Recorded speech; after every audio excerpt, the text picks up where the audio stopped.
Imagina perderlo todo. No una, ni dos, sino 3 veces. Endeudado, arruinado, y con el peso del fracaso en los hombros. Para cualquiera, esto sería el fin del camino, pero para Milton Hershey, fue solo el comienzo de una revolución en la industria del chocolate. Esta es la historia de cómo un hombre pasó de la bancarrota a crear un imperio dulce que hoy todos conocemos. Milton Hershey nació el 13 de septiembre de 1857 en un pequeño rincón de Derry Township, Pensilvania. Hijo de Henry y Fanny Hershey, una pareja de agricultores que apenas podía mantener a flote a su familia debido a los constantes fracasos de su imprudente padre. Pero el golpe más devastador llegó cuando Milton tenía solo 2 años. Su padre, cegado por el brillo de la fiebre del petróleo, decidió vender la granja familiar, su único sustento, en busca de riquezas rápidas en el petróleo. En aquellos días, el petróleo era visto como el oro negro que prometía fortuna instantánea. Sin embargo, el sueño de Henry se convirtió en una pesadilla, y toda su inversión se esfumó como el humo, dejando a la familia en una pobreza aún más cruel y desesperante. Durante 2 largos y penosos años, Henry Hershey se obsesionó con excavar por petróleo, confiado en que pronto encontraría la fortuna que tanto soñaba. Pero la realidad fue mucho más cruel. Su aventura terminó en la más absoluta ruina, dejando a su familia en una pobreza tan extrema que apenas podían sobrevivir. Para entonces, su esposa Fanny estaba embarazada de su segundo hijo, y el panorama era muy oscuro. Un día los hermanos de Fanny viajaron hasta Pensilvania para visitarla y conocer a su nuevo pequeño sobrino, pero quedaron horrorizados con lo que encontraron. Fanny, débil y casi sin fuerzas, delgada, luchaba por mantenerse en pie, mientras el pequeño Milton, de apenas 4 años, llevaba días sin probar bocado. La desesperación y el hambre eran evidentes en sus rostros. Muy molestos e indignados, los hermanos de Fanny le ofrecieron ayudar, pero impusieron una condición: que su esposo Henry debía abandonar la búsqueda del petróleo de una vez por todas. Sin estar muy de acuerdo, el esposo de Fanny, Henry, dijo que aceptaría la ayuda, y con lágrimas, la familia dejó atrás su antigua vida oscura y se mudó a Lancaster, buscando una nueva oportunidad para recomenzar con un futuro mejor. Sus hermanos le ofrecieron una granja a Fanny. La familia Hershey trató de rehacer su vida. Milton, junto a su madre, dedicaba largas horas a criar gallinas y vender huevos frescos, mientras Henry, siempre lleno de ideas extravagantes, plantaba árboles y experimentaba con la cría de peces. Pero esa aparente estabilidad pronto se desmoronó.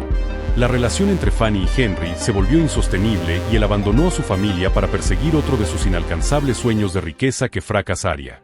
Luego de la partida de Henry, llegó invierno con bajas temperaturas, convirtieron la granja en un lugar inhóspito. Milton y su hermana pequeña, Serena, contrajeron lo que parecía un simple resfriado, pero rápidamente la situación se tornó sombría. Mientras Fanny luchaba desesperadamente por cuidar a sus hijos, la salud de Serena se deterioró a pasos agigantados. Lo que inicialmente parecía una enfermedad común se reveló como algo mucho más siniestro: escarlatina, una epidemia mortal que arrasaba con la vida de miles de niños en aquella época. Con 4 años de edad, Serena sucumbió a la enfermedad en 1867, dejando a la familia devastada. Para Milton, este fue un punto de quiebre.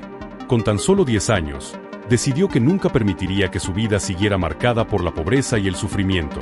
Poco tiempo después, con el corazón lleno de determinación, dejó la escuela y emprendió un nuevo camino, dispuesto a cambiar su destino y el de su madre para siempre. A sus 14 años, en el año de 1871, Milton Hershey consiguió su primer empleo como aprendiz en una imprenta local. El editor del lugar, Sam Ernst, era un hombre severo que dirigía un periódico en alemán e inglés. Pero desde el primer día, Milton supo que aquel no era su sitio. El trabajo, monótono y carente de emoción, lo desgastaba, y los constantes gritos del irritable propietario lo sumían en una frustración creciente. Para colmo, su propio padre, que tenía ya varias ideas fracasadas, él había sido quien lo había llevado a la imprenta, firmando un contrato de varios años con la empresa.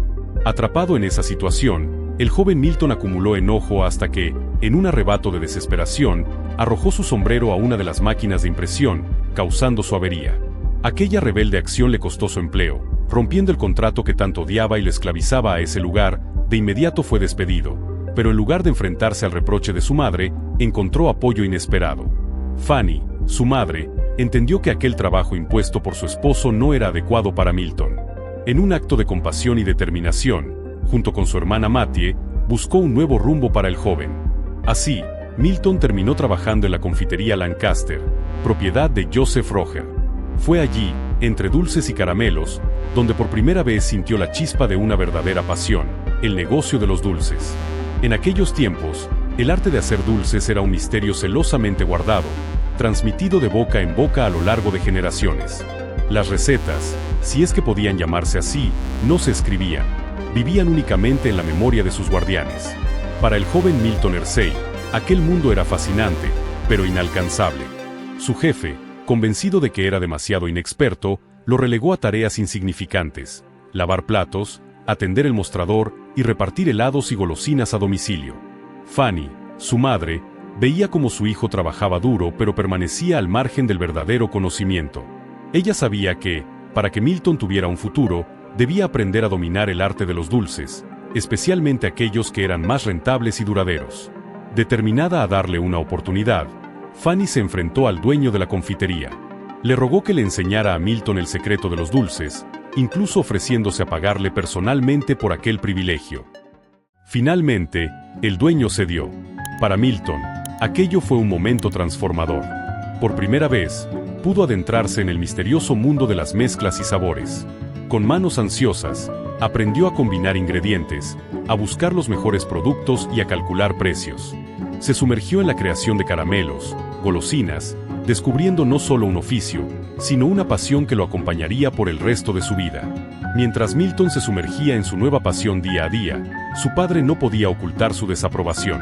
Para él, hacer dulces era un trabajo insignificante, incluso llegando a despreciarlo como un oficio para mujeres.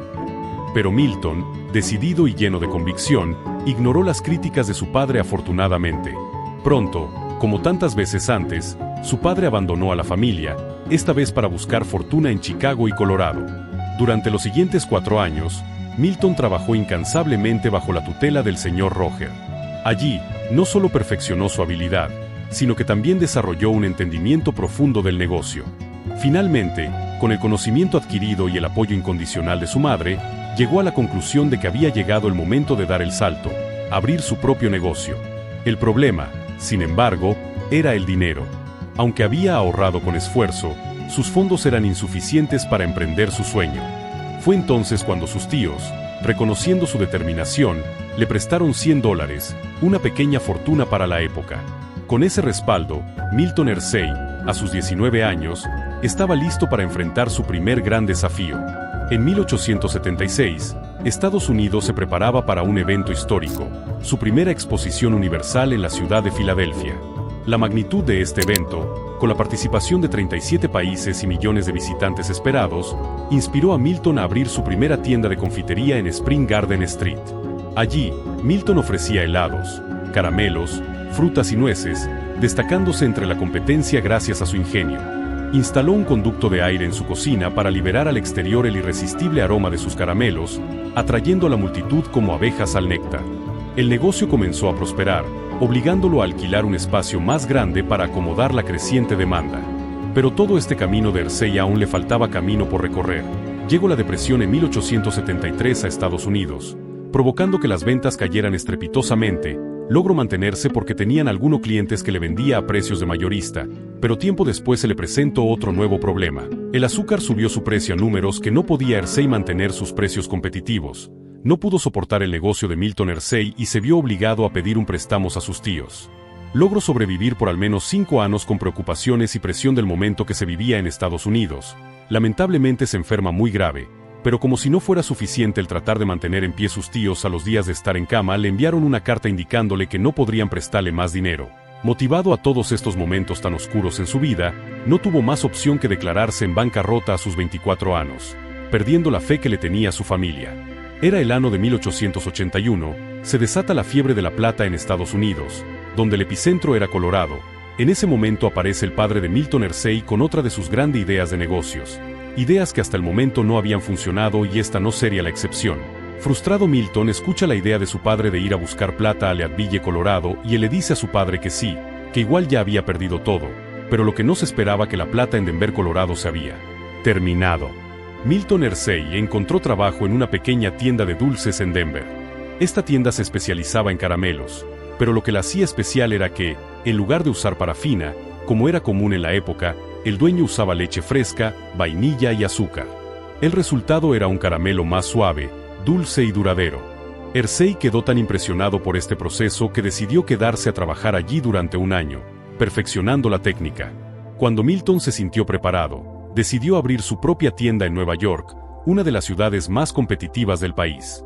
Regresó a Lancaster, donde intentó obtener un préstamo de sus tíos, pero estos lo rechazaron y le indicaron que luego de su bancarrota no volverían a confiar en él. Sin embargo, su tía Mattie le prestó el dinero necesario para abrir su negocio en la ciudad. Durante su tiempo en Nueva York, trabajó en una tienda conocida como Wheeler's Candy Shop, que tenía éxitos. Después de ganar experiencia y confianza, Milton abrió su propia tienda en 1884, vendiendo caramelos al estilo de Denver. Su negocio fue un éxito y la gente de Nueva York se enamoró de sus productos. Sin embargo, en un giro inesperado, su padre, de nuevo con sus grandes ideas, le sugirió que añadiera caramelos para la tos, lo que lo puso en competencia con una marca ya establecida en la ciudad, Smith Brothers Cough Drops. El resultado fue que sus ventas comenzaron a caer debido a la feroz competencia, y en 1886, Milton se declaró en bancarrota de nuevo. En lugar de rendirse, Milton decidió regresar a Lancaster y concentrarse en lo que realmente la vida hasta ahora le había dado conocimientos, y eran los caramelos. Con valentía, fue a ver a sus tíos para pedirles otro préstamo, pero esta vez, ellos lo rechazaron de nuevo. Finalmente, recurrió a su excontador, William Lepkicher, quien le prestó suficiente dinero para reemprender su negocio. Milton empezó a vender caramelos nuevamente en las calles de Lancaster, utilizando la leche fresca y las técnicas aprendidas en su anterior trabajo. A medida que sus ventas aumentaban, pudo alquilar un pequeño local, y su tía Mattie, impresionada por su esfuerzo, le prestó otros $700 para mejorar su equipo. Un día, un importador británico probó sus caramelos y quedó tan impresionado con su sabor único. Hizo un gran pedido, pero Milton no tenía los recursos para producirlo. En un último intento, pidió un préstamo de $1000 a su banco local, que inicialmente lo rechazó. Sin embargo, el oficial del banco, impresionado por el ingenio de Milton, le otorgó el préstamo de forma personal. Con esta ayuda, pudo cumplir con el pedido y envió sus caramelos a Londres. Pocos días antes de que venciera el préstamo, recibió un cheque por 500 libras británicas, lo que salvó su negocio. Con el dinero, Milton pudo pagar todas sus deudas y expandir su negocio. A partir de ahí, sus caramelos, llamados Hersey's Crystal Cream Caramels, comenzaron a ser muy populares en Europa. Pronto, su negocio se expandió por todo Estados Unidos. Para 1894, ya tenía varias fábricas y miles de empleados, con ventas que superaban el $1.000.000. A medida que su negocio crecía, Milton viajó a la Exposición Mundial de Chicago, donde vio una demostración de una máquina de chocolate. En ese momento, el chocolate era un lujo solo accesible para los ricos, pero la máquina demostraba que podría producirse en masa. Milton vio una gran oportunidad y compró la maquinaria, comenzando a experimentar con la producción de chocolate. Creó la Hersey Chocolate Company como una nueva rama de su negocio de caramelos. Durante los años siguientes, Milton continuó innovando y añadiendo más variedades de dulces. En 1900, tomó una decisión arriesgada. Vendió su negocio de caramelos por $1.000.000 y se dedicó por completo al chocolate. Con una nueva fábrica en construcción, Hersey viajó a Europa para aprender los métodos de producción de chocolate. Eventualmente, logró producir chocolate con leche en masa a un costo mucho más bajo, lo que hizo que el chocolate fuera accesible para las personas comunes. En 1906, las ventas de Hersey Chocolate superaron el $1.000.000 y en los próximos años, productos como Hersey's Kisses y Hersey's Amen Chocolate Bars se convirtieron en grandes éxitos. Mientras tanto, la ciudad de Hersey, que Milton había desarrollado para sus empleados, creció y prosperó. La ciudad tenía casas modernas, escuelas, hospitales y hasta un zoológico. En 1909, Milton fundó la Hersey Industrial School para huérfanos, asegurándose de que su legado perdurara. A pesar de los éxitos en su negocio, la vida personal de Milton sufrió varias tragedias. Su esposa, Catherine, falleció en 1915, lo que lo dejó devastado. Más tarde, en 1916, decidió tomar un descanso y viajar a Cuba para despejar su mente. Fue en este viaje donde Milton Hersey quedó fascinado por la cultura cubana, en particular, por el clima y la abundante tierra azucarera de la isla. Observó que Cuba tenía un potencial único para cultivar azúcar a gran escala, algo que podría beneficiarlo directamente en su negocio de chocolate, ya que el azúcar era un ingrediente clave en la producción de chocolate. Motivado por esta nueva visión, Hersey decidió invertir en la construcción de un gran molino de azúcar en Cuba, que no solo le permitiría obtener azúcar de alta calidad, sino que también construiría una comunidad similar a la que había desarrollado en Hersey, Pensilvania, para sus empleados. La idea era crear un lugar donde los trabajadores pudieran vivir y prosperar, con acceso a viviendas modernas, escuelas y servicios médicos. En la década de 1920, Hersey comenzó a desarrollar su proyecto en Cuba. Adquirió tierras en la isla para cultivar la caña de azúcar y comenzó a construir un molino de azúcar avanzado. Al mismo tiempo, estableció una comunidad para sus empleados, con viviendas, escuelas y clínicas. Esto reflejaba la filosofía de Milton Hersey de cuidar de sus trabajadores, similar a lo que había hecho en su ciudad de Hersey, en Pensilvania.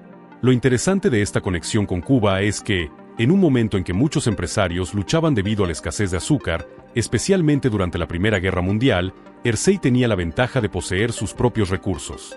El azúcar producido en su molino de Cuba era una fuente clave de suministro para su fábrica de chocolate, y esto le permitió mantener una ventaja competitiva frente a otras empresas.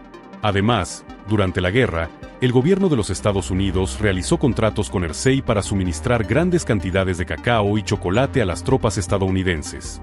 Este contrato fue un impulso significativo para la expansión global de la marca Hersey. La conexión de Hersey con Cuba también mostró su habilidad para tomar decisiones audaces y ver oportunidades donde otros no las veían. Aunque su proyecto en Cuba no fue tan duradero como otros aspectos de su negocio, la relación entre Hersey y la isla fue un ejemplo más de su visión empresarial. Aunque Hersey dejó de estar directamente involucrado con sus negocios en Cuba después de unos años, la conexión con la isla sigue siendo un capítulo notable en la vida de Milton Hersey, ya que reflejaba su enfoque innovador y su deseo de integrar la producción de recursos clave como el azúcar dentro de su imperio empresarial. Este aspecto de su vida también resalta el carácter pionero de Hersey, siempre buscando nuevas oportunidades y expandiendo su visión más allá de las fronteras de los Estados Unidos. Después de la guerra, la compañía siguió creciendo, y Milton continuó siendo un líder en la industria. En 1920, tras la muerte de su madre, se enfrentó a nuevos desafíos, pero su dedicación a sus productos permitió que las ventas continuaran subiendo. Para 1929, sus ventas alcanzaron los $41 millones. Milton continuó dirigiendo la empresa hasta 1944, cuando se retiró a los 87 años. Un año después, falleció a causa de neumonía. Hoy en día, la compañía Hersey sigue siendo uno de los mayores fabricantes de chocolate del mundo. Su estructura de propiedad de las acciones de The Hersey Company, HSY, es una combinación de inversores institucionales, minoristas e individuales. Aproximadamente el 49,45% de las acciones de la empresa son propiedad de inversores institucionales, el 0,32% son propiedad de personas con información privilegiada y el 28,42% son propiedad de empresas públicas e inversores individuales. Si te gustó esta historia, no olvides regalarnos un like y suscribirte.